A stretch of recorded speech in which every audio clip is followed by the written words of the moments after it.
दोस्तों, क्या आप कल्पना कर सकते हैं कि एक शांतिप्रिय इंसान जिसने कभी किसी से लड़ाई न की हो, वो कैसे एक घातक स्नाइपर बन जाता है। आज हम बात करेंगे ऐसी एक कहानी की जो अपने आप में अद्भुत सफर है। ये कहानी आपको सोचने पर मजबूर कर देगी कि युद्ध कैसे एक इंसान की जिंदगी को पूरी तरह बदल सकता है। तो चलिए शुरुआत से जानते हैं माइलो की इस अनोखी कहानी को। कहानी की शुरुआत होती है माइलो से, जो अपनी पत्नी के साथ यूक्रेन के डोनबास इलाके में गांव से दूर एक सादा और शांतिपूर्ण जीवन बिता रहा होता है। माइलो एक पर्यावरणवादी है जिसे प्रकृति से बहुत प्यार है। वो अपने जीवन में किसी भी तरह की हिंसा से कोसों दूर है। माइलो पेशे से एक टीचर भी है जो पास के स्कूल में फिजिक्स और केमिस्ट्री की पढ़ाई कराता है। दिन शुरू होता है और माइलो तैयार होकर अपनी साइकिल लेकर स्कूल की ओर जाता है। माइलो की पत्नी लिदा अपनी वेशभूषा बदलती है और जंगल में जाकर पंछियों की तस्वीरें बनाती है, और इसी तरह ये दोनों अपनी जीवन इसी शांतिमय प्रकृति में बिताते हैं। धीरे धीरे दिन बीतते हैं। माइलो और लिदा अपनी जीवन इसी तरह खुशहाल और शांतिमय प्रकृति में बिता रहे होते हैं, पर इन दोनों की खुशियाँ ज्यादा दिन तक नहीं रहती। दरअसल यूक्रेन और रूस के बीच जंग छिड़ जाती है और जंग इतना बड़ा होता है कि धीरे धीरे यूक्रेन के सभी जगह पर हमला होना शुरू हो जाता है और कुछ रूसी सैनिक यूक्रेन में घुस जाते हैं। एक दिन माइलो हर दिन की तरह ही अपनी साइकिल लेकर स्कूल की ओर जा रहा था। जाते वक्त उसे रास्ते में दो रूसी सैनिक मिलते हैं, पर माइलो को कुछ समझ नहीं आता। वो उन्हें देखते देखते स्कूल की ओर पार हो जाता है। स्कूल पहुंचते ही माइलो देखता है कि पूरा स्कूल खाली था। वो सीधा ऑफिस जाता है और ऑफिस में जाकर एक टेलीविजन से उसे पता चलता है कि रूसी सैनिक चारों तरफ हमला कर दिए हैं, जिस वजह से स्कूल, कॉलेज और शहर में लॉकडाउन पड़ गया है।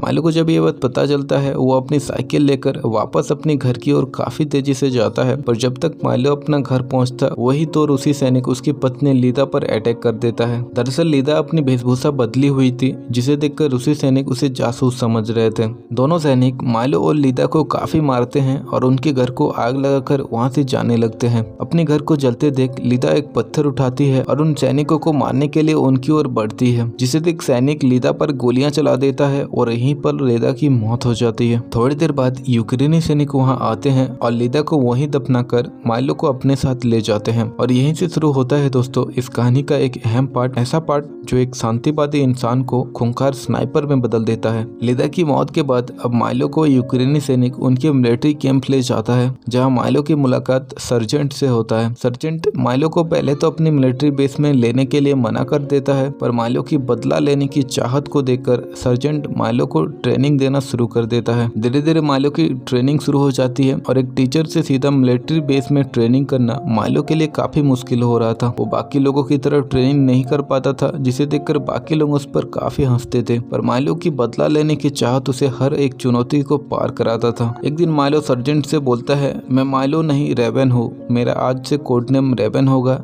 जिस पर सर्जेंट हंसते हुए जवाब देता है, कोड नेम ऐसे ही नहीं मिलते लड़के, उसे कमाना पड़ता है। ये सुनकर बाकी सब उस पर काफी हंसते हैं। ट्रेनिंग चलती गई, माइलो अपने आप को इम्प्रूव करता गया। वो हर रोज बाकी लोगों से ज्यादा प्रैक्टिस करता था और सभी के ताने और बेइज्जती सहता था। एक दिन मिलिट्री बेस में कैप्टन कारपेनकर आता है। कैप्टन कारपेनकर एक स्नाइपर बेस का हेड था, जो सर्जेंट का वेश से कुछ लोगों को स्नाइपर बनाने के लिए ले जाने आया था। सर्जेंट की ट्रेनिंग के बाद अब सभी लोग पूरी तरह ट्रेंड हो चुके थे। सर्जन उन सभी को एक जगह इकट्ठा करते हैं और बोलते हैं कि स्नाइपर की कमी हो रही है और कैप्टन आप सभी लोगों को स्नाइपर के रूप में ले जाने के लिए आए हैं। जिन्हें भी स्नाइपर बनना है वे खुद से हाथ खड़ा कर सकते हैं। सर्जेंट की बात सुनकर माइलो भी अपना हाथ खड़ा कर देता है, पर माइलो का हाथ खड़ा देख सभी लोग उस पर हंसने लगता है। पर माइलो अपने आप को साबित करने के लिए एक AK-47 को बिना देखे खोलकर वापस फिट कर देता है, जिसे देखकर कैप्टन कारपेनकर उसे स्नाइपर बनाने के लिए ले जाते हैं। और इसी तरह एक बार फिर से माइलो की स्नाइपर बनने का ट्रेनिंग शुरू हो जाता है। ट्रेनिंग के दौरान उसे बहुत सारे सुविधाओं से वंचित रखा जाता है, पर माइलो हर एक चुनौती को पार करके ट्रेनिंग में प्रथम स्थान पर आता है। और इसी काबिलियत को देखकर कैप्टन कारपेनकर उसे अपना कोड नेम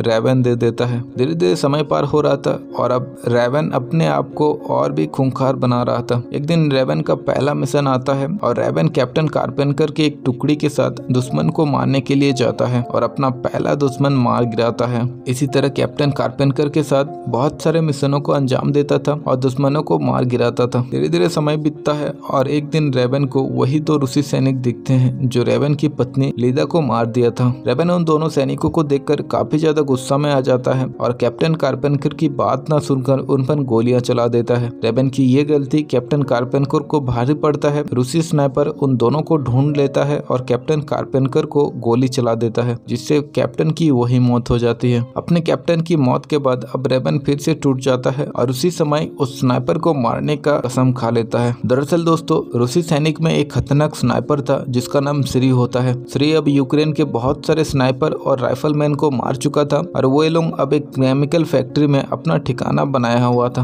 रेवन की टीम को जब ये बात पता चलती है, वे लोग एक प्लान बनाते हैं जिसमें कुछ स्नाइपर केमिकल फैक्ट्री को दूर से ही उन पर हमला करेंगे और रेवन श्री को मारने के लिए फैक्ट्री के अंदर जाएगा। प्लानिंग के हिसाब से सब कुछ सही चलता है और रेवन अपनी टुकड़ी के साथ श्री और उसकी टुकड़ी को फैक्ट्री के अंदर ही काफी चालाकी से मार गिराता है और यहीं पर दोस्तों इस कहानी का अंत हो जाता है। बाकी दोस्तों, आपको माइलो के शिक्षक से स्नाइपर बनने तक का सफर कैसा लगा हमें कमेंट में जरूर बताइएगा और इस वीडियो को लाइक, शेयर और सब्सक्राइब करना मत भूलिएगा। हम मिलेंगे आपसे एक और रोमांचक कहानी के साथ। तब तक के लिए खुश रहिए और अपने परिवार को भी खुश रखें।